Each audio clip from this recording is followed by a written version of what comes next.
नमस्कार दोस्तों। तो कृष्ण 5वें अध्याय के 6ठे श्लोक में कहते हैं, परंतु हे महाबाहो, कर्मयोग के बिना सांख्य योग सिद्ध होना कठिन है। मननशील कर्मयोगी शीघ्र ही ब्रह्म को प्राप्त हो जाता है।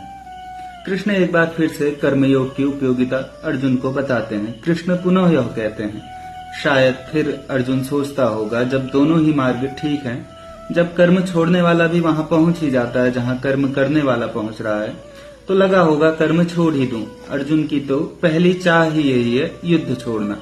इसलिए कृष्ण पुनः समझाते हैं, सांख्य योगी का लक्ष्य परमात्म तत्व का अनुभव करना होता है, परंतु राग रहते यह कठिन है। राग मिटाने का सुगम उपाय है कर्मयोग का अनुष्ठान करना।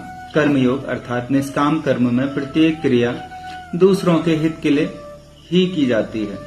दूसरों के हित का भाव होने से अपना राग स्वतः मिट जाता है। इसलिए कर्मयोग के आचरण द्वारा राग मिटाकर सांख्य योग का साधन करना सुगम पड़ता है।